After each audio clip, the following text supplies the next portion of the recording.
Hello everyone, this is Dan Gramza and welcome to Gramza Market Studies for Friday, June 15th. Greetings from Rimini. Thank you so much to everyone who came by to say hi yesterday. I'm looking forward to being with you again today.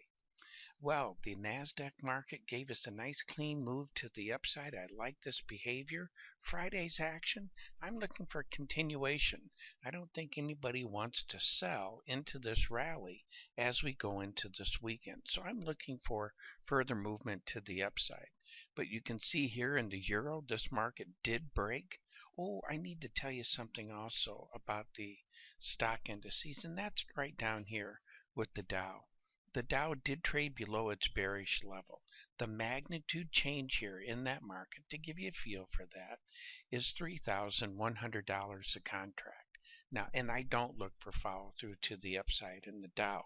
Unchanged, I think, as we go into the weekend, makes more sense. Now, going back to the currency, with some announcements by the ECB, and this is really overdone by the market because there wasn't anything new in the announcements that came out, but we did see the market back off here a bit, and I am looking for unchanged or lower, but not a big move to the downside. The news is out, and that's the market reaction to that.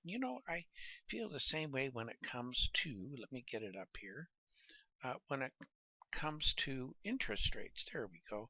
The 10-year interest rates, I think the action here is a little weird compared to what we saw in the stock market.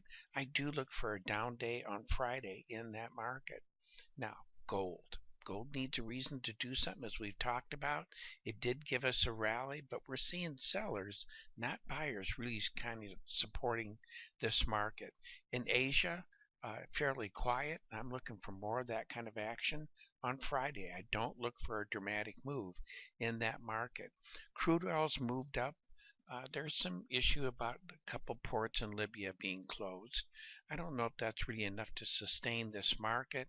It's grinding its way higher. I am still leery of its sustainability to the upside.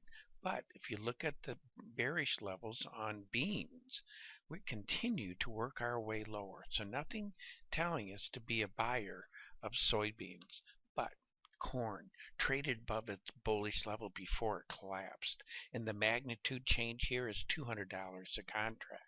I do look for continued weakness in that market.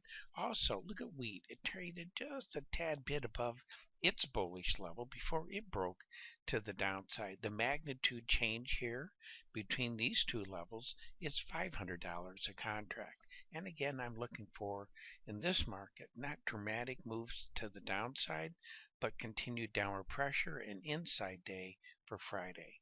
And that concludes today's market studies. Thank you for being with me. I look forward to being with you again. And as always, take care.